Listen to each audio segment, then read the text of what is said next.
Hi guys! Welcome to my channel and welcome po sa aking first ever travel vlog. My name is Adam po, your Adam Ventures. Sobrang excited na ako kasi matagal ko nang gustong gawin to, yung mag-travel and at the same time makapag-vlog, yung mag-explore ng maraming places, magawa yung iba't ibang activities, makapag-food trip sa iba't ibang lugar, and syempre, ma-share sa inyo lahat ng may experience ko. So sana samahan niyo po ako sa aking madaming Adam Ventures na gagawin and uumpisahan na natin yan sa ating first travel destination, Thailand. Let's go!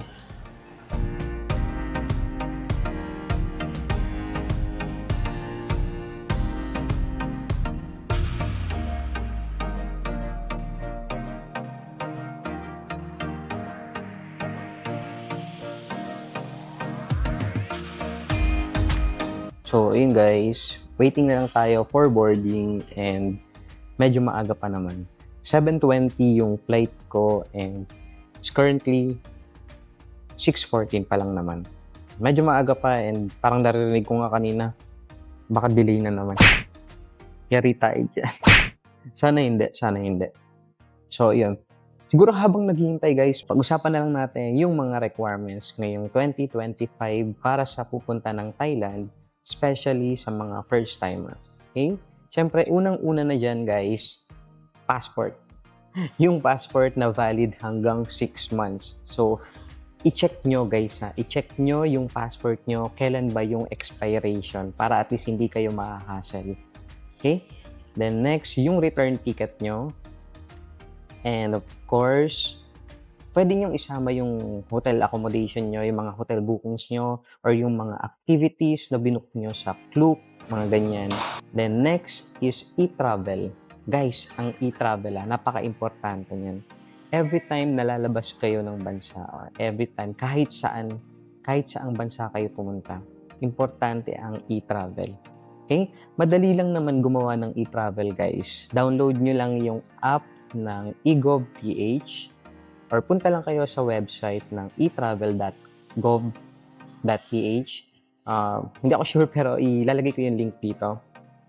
So, register lang kayo dyan, fill out nyo lang yung mga important details. Then sa dulo niyan, bibigyan kayo ng QR. Then, save nyo na lang para at least kapag hinanap sa inyo, meron kayong may papakita. Okay? Then, next is yung bago ng Thailand, yung TDOC. Ngayong year lang siya na-implement. Counterpart siya ng e-travel natin. Yan yung Thailand Digital Arrival Card. So, same with e-travel guys, ang TDOC, pwede kayong mag-register within 72 hours. So, madali lang din gawin yan. Punta lang kayo sa website ng Thailand Digital Arrival Card. Search nyo lang yan sa Google, then lalabas yun doon. Fill out nyo lang din yung important details. Same with e-travel, kailangan natin gumawa niyan. Lalong-lalo na sa mga first timer. Okay? Para at least hindi kayo nahahassle. Kasi guys, kanina na-notice ko sa pila ng immigration, marami pa rin yung hindi nakakagawa ng e-travel. So, ang nangyayari, nahahassle sila. Ayan, naiipit sila sa pila. Sa halip na nakapasok na sila, pinapagilid pa sila para gumawa ng e-travel. So, yun guys, recap tayo sa mga requirements na nasabi ko kanina. Unang-una na dyan ulit, yung passport na valid hanggang 6 months, return ticket, yung hotel accommodation nyo or yung mga activities na binook nyo sa Klook para at least meron kayong may papakita kung sakaling hanapin ng immigration. Then yung e-travel and of course, yung TDOC or yung Thailand Digital Arrival Card. So, yun lang naman yung mga requirements so far na kailangan para sa mga pupunta or papasok ng Thailand. Siguro maghihintay na lang ako, konting oras na lang naman na boarding na namin. And mag-charge na lang muna siguro ako ng camera. Kasi pagdating ko sa aeroplano or pagsakay ko sa aeroplano, for sure guys, matutulog lang ako kasi wala pa akong tulog. Grabe yung eyebag. Welcome guys! Welcome to Thailand! Yan guys, nandito na tayo ngayon sa Suvarnabhumi Airport. Yes guys, Suvarnabhumi Airport. Suvarnabhumi Airport po yung tamang pagbigkas or tamang pronunciation sa Suvarnabhumi. Pag binasa kasi natin siya, is Suvarnabhumi. Pero ang tamang pronunciation po is Suvarnabhumi Airport. So, lakad tayo papunta sa immigration para at least paglabas ko, makuha ko na yung maleta. An update today guys, as of October 29 dito sa Thailand. So far dito sa airport, hindi mo pa makikita yung um, ibang changes. Kasi kung nabalitaan nyo guys, last Friday namatay yung Queen Mother ng Thailand, si Queen Sirikit. Yung ibang temples, isasara guys. Like yung Grand Palace, Wat Po, Wat Arun. Hindi ako sure sa iba. Pero sana may papuntahan pa rin kahit papaano. Kasi pag nagkataon, parang kailangan natin maghanap ng ibang activities na pwedeng gawin dito sa Bangkok. Pero luckily, hindi naman na postpone yung Deeping Lantern Festival na gaganapin sa Chiang Mai.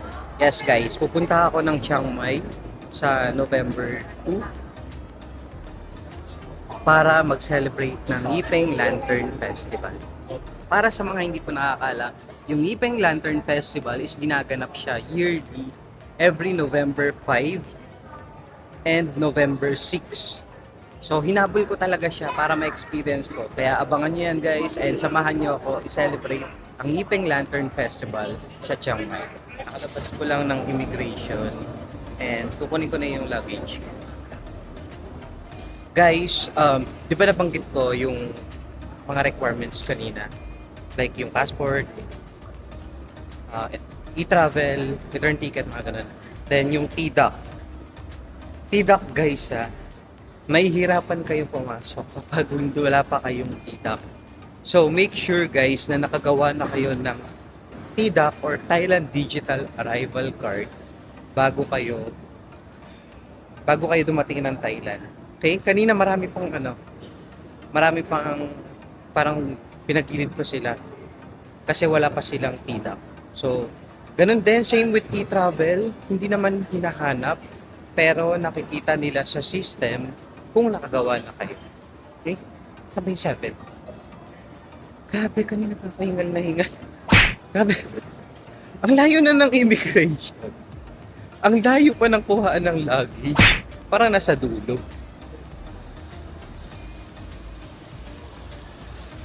7. So, nasa number 10 pa lang ako. Galing ako ng 23. So, akas, grabe. Sobrang layo ng kuhaan ng luggage nila. From, ang exit ng immigration is 23. Then, nasa 7 ako. Nasa 7 ako. Grabe. Sobrang haba ng lakaran. So, ang next gagawin natin is maghanap ng SIM card. Kailangan kong bumili ng eSIM na magagamit ko for 10 days. So, yun guys, tiningnan ko yung sa kulay green, yung number 1 network in Thailand. 8 days and 15 days lang meron sila. Hanggang 10 days lang naman ako. So, hindi ko magagamit yung iba. Pero yung 15 days guys, unlimited na yun. 699 baht siya. So, i-check natin dito sa True. Oh, number 1 din. Ano? Pare-pareho kayong number 1. Check natin dito sa True 5G. 5 days. So, same lang. Ayan siya guys, merong 5 days, merong 8 days, merong 15 days. So, ito rin yung same kanina sa kulay green. So, yung pink at saka yung green, same lang naman ng presyo. Comment nga kayo guys kung ano ba yung pinaka mabilis talaga. Yung pink ba o yung green? So, ayun guys, nakabili na ako ng eSIM dun sa kulay pink, sa True 5G.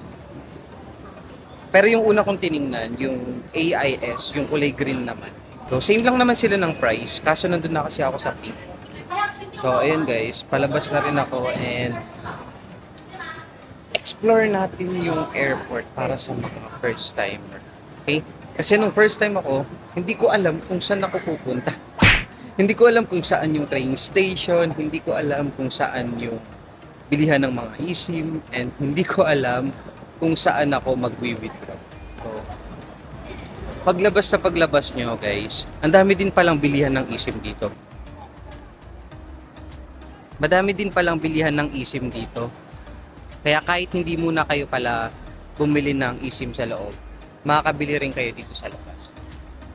Then, next na gagawin muna natin is magwi-withdraw ng cash. Kasi yung cash ko dito is limited lang.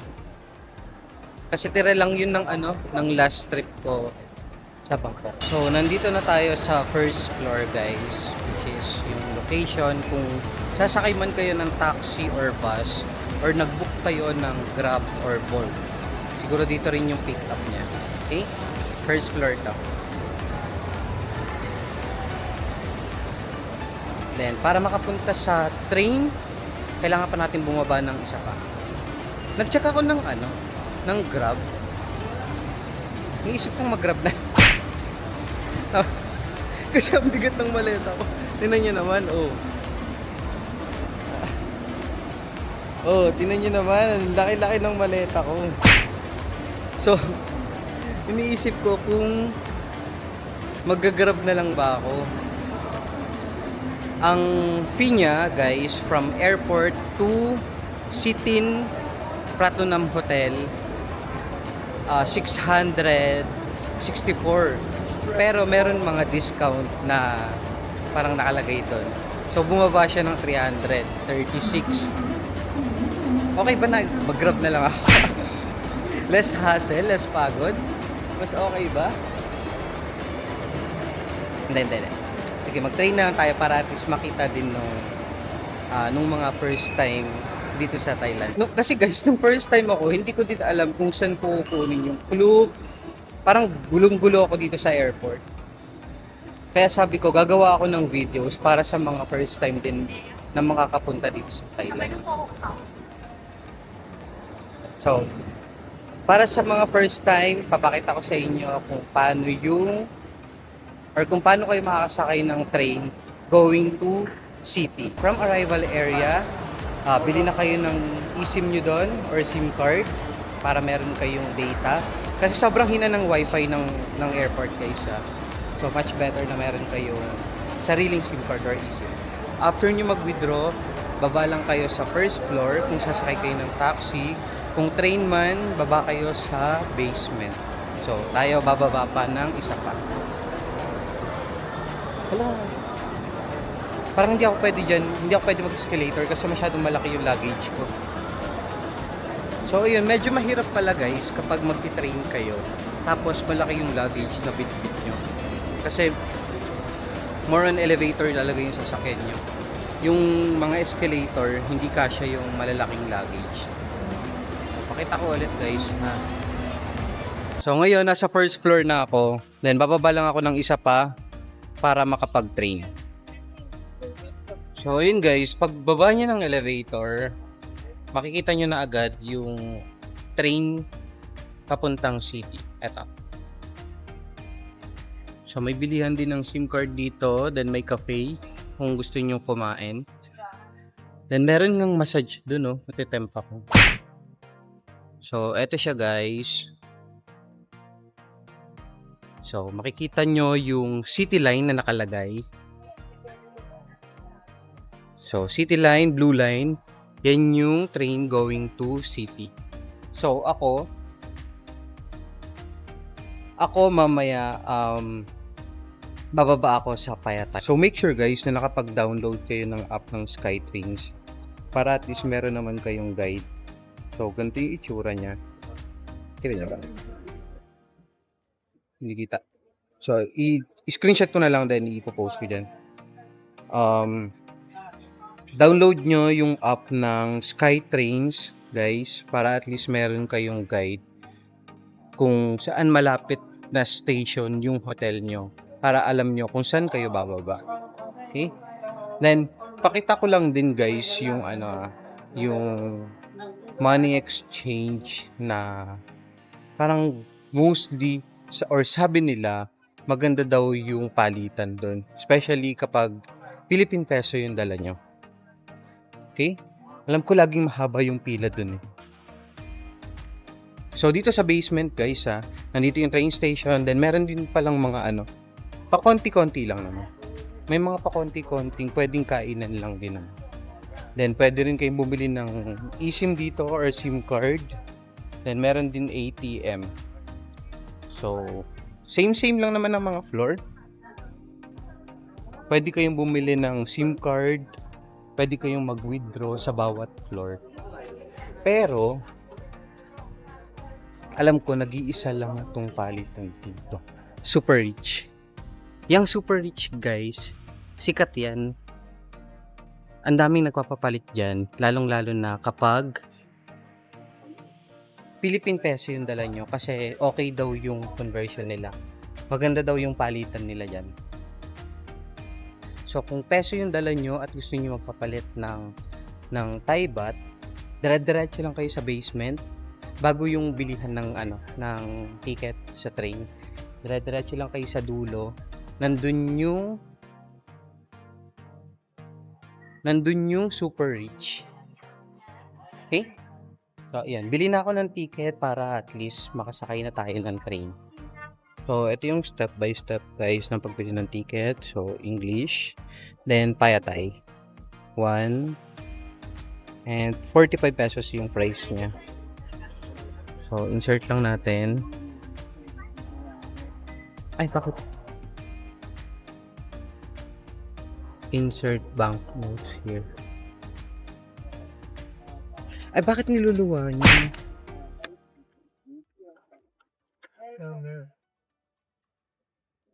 Wala mailawa. Iyon. Kumagat na. Finally. So, ito yung token, guys. So, yun yung token. Then, yung change nyo, makukuha nyo rin naman agad dito. So, meron na tayo yung token, guys. So, ito yung parang ticket nila going to city. Ito yung gagamitin natin sa train papunta sa city. So, kaya guys, pinapa-install ko sa inyo yung Skylink app. Just enter. Yeah. So, kaya guys, pinapa-install ko sa inyo yung Skylink na app para at least alam nyo kung saan kayo bababa. Kasi, eto guys. So, eto siya. Eto yung Suvarnabhumi Airport. So, pinakadulo niyan or pinakasentro niyan, either Payatay or pwede kayong bumaba sa Ratchaprarop. Kasi last time dyan ako bumaba. Pero mas okay na sa Payatay kayo bababa. Okay? Ito. So, start kayo dito sa Suvarnabhumi Airport. Then, bababa tayo sa Payatay. Then, from Payatay, lilipat tayo ng Green Line papunta sa Ratchathuli. Kasi nandyan yung area ng hotel ko. So, easy access na guys pag nasa Payatay na tayo. Kasi connected na yung mga trains doon. Okay? So, let's go.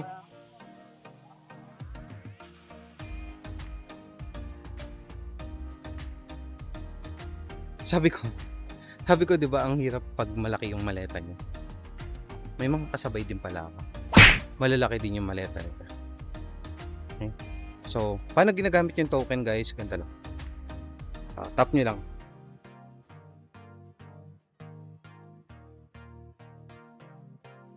Tap nyo lang yung token. Pero syempre ingatan nyo. Kasi gagamitin nyo pa yan palabas ng next station. Ito lang yung mahirap escalator. Lalo pa kung bigat yung maleta nyo.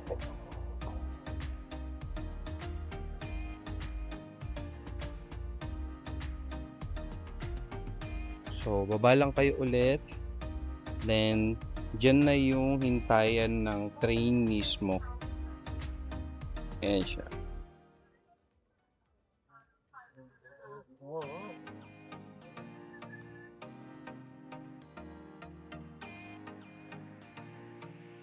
Yan na yung hantayan ng train.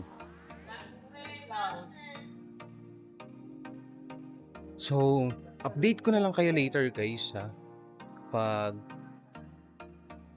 nakababa na siguro. Kasi ang hirap makipag bardagulan nung may hawak ng camera. Ang dami din tao. So, later na lang guys ha. Date ko na lang kayo. Once nakababa na. Okay? So, ayan na yung train. Yun guys, kakababa ko lang ng Payatay Station from Suvarnabhumi International Airport.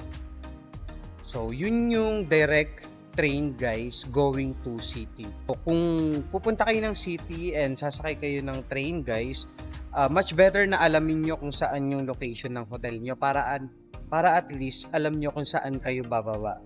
Ako kasi, yung hotel ko is nasa Ratchathuli area siya. So, malapit siya sa Payatay. So, from Payatay, walang map. So, from Payatay, sasakay ulit ako ng Green Line papuntang Ratchathuli. So, magta-transfer ako from Payatay going to Ratchathuli. Then, from there, siguro mag-grab na lang ako kasi hindi ko na kayang maglakad. Wala pa akong tulog. Sobrang antok na rin ako. And, ayun. Guys, much better na i-install nyo yung Skylink app kasi dun nyo makikita kung saan malapit yung hotel nyo or kung saang station malapit yung hotel nyo. Okay? So, ayan. Update ko kayo later. Bibili lang ako ng ticket going to Ratchathuli. So, pababa tayo guys. Galing Payatay Station. And ayan yung dadaanan nyo going to Green Line. May connecting na siya papunta sa another line.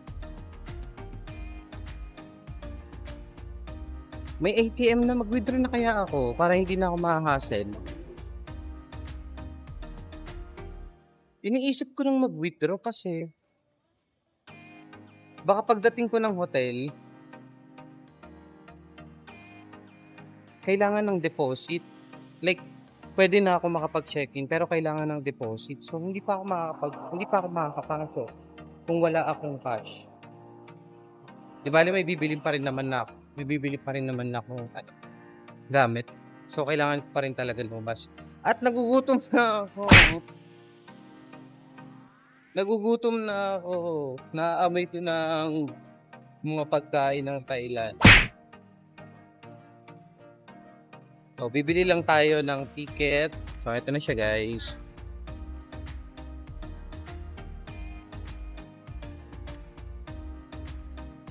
So, bili lang tayo ng ticket going to Ratchathuli.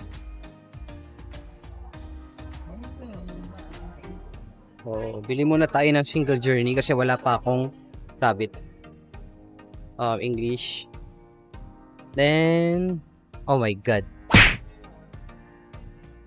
Okay, so. Ayan, Ratchathuli. 17.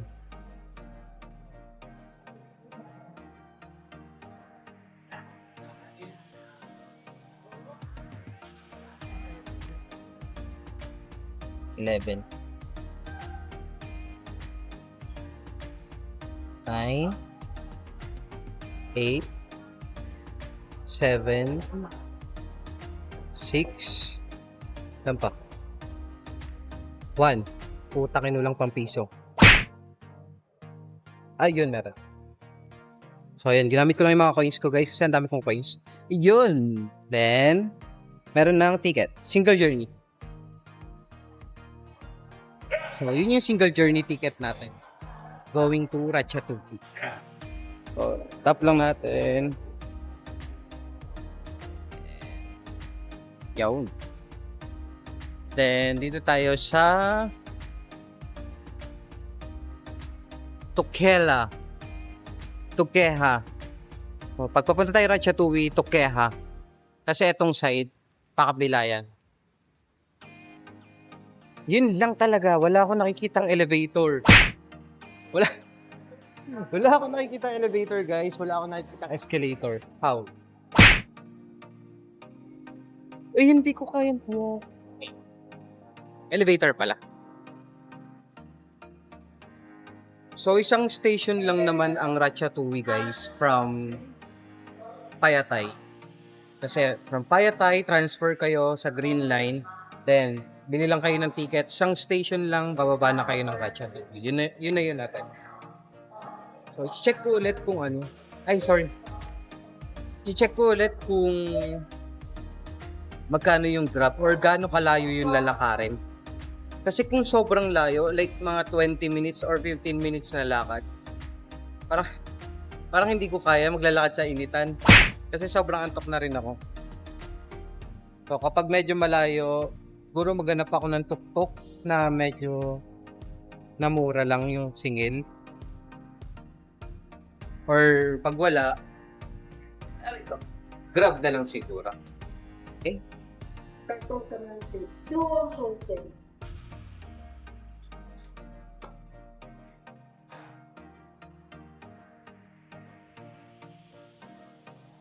So, yun guys, nakababa ko lang. Isang station lang talaga from Payatay, Ratchatouille na agad. So, baba na tayo. Then, mag-check na ako kung gaano kalayo yung lalakarin from Ratchatouille Station going to Sitin Pratunam Hotel. Kasi kung medyo malayo-layo, mag-grab na ako.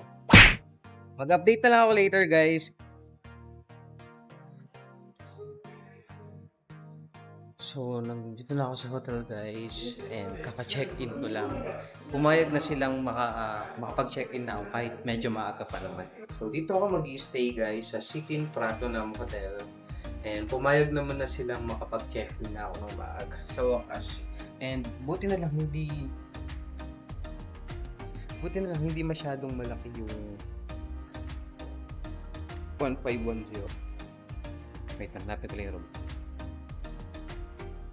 So, yun yung hallway from elevator. Ito, 1510. So, yung hallway, then this is my room na din. Okay? Quick room tour na lang tayo para so pagpasok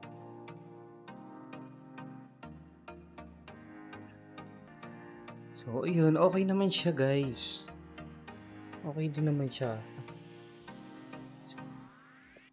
pwede na din kung solo ka lang naman, di ba? I-quick room tour natin, no, para at least makita nyo rin yung itsura. Grabe.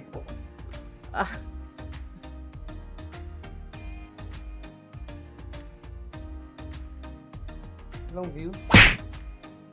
So, yun. Quick room tour lang tayo, guys. Pagpasok mo, so, ito na yung pintuan. Then, pagpasok mo, bubungad agad sa'yo yung bed. Okay? So, okay lang naman siya. Pag isa ka lang naman, okay na din. So, yun yung pintuan. Then, ito yung bed. Dalawang bed yung kinuha ko para at least meron akong pahingahan kapag pagod ako na hindi pa ako nakakaligo. Then, meron akong pahingahan kapag nakaligo na ako. Okay? Then, bed and yung full body mirror nila. So, okay na okay siya kapag mag-isa ka or dalawa kayo. Pwede na din, diba? Maganda rin naman. Then, meron silang cabinet dito. Meron palang blower. Pero syempre, meron pa rin akong dalang sarili kong blower. Then, mga cabinet lang naman. And wala silang... okay. Then, TV. Mini ref. Para kung meron kayong pagkaing bibilhin, pwede nyo ilagay dyan. Then, syempre, yung window nila. And mini table dito para kung magtatrabaho ka man, pwede mong gawin yan dito. So, ito yung bathroom nila. Okay naman siya. May bidet. Sakto. Yun lang yung importante sa lahat. May bidet. And of course, yung shower. Sana lang malakas yung pressure ng tubig dito. Para at least masarap maligo. Medyo maliit lang naman siya pero okay na din para sa akin. Kasi ako lang din naman mag-isa. And ito yung pag-i-stayan ko ng hanggang November 2. Bago ako pumunta ng Chiang Mai. So, more on tulugan lang naman talaga. Siguro mag-quick pahinga lang ako guys para mag-quick pahinga, mag-freshen up, then mamayang gabi or mamayang hapon labas ulit tayo, mag-food trip naman tayo. Pero hindi pa ako kumakain pala. Hindi, ganda na lang, mag-charge lang ako saglit guys, then labas tayo para kumain.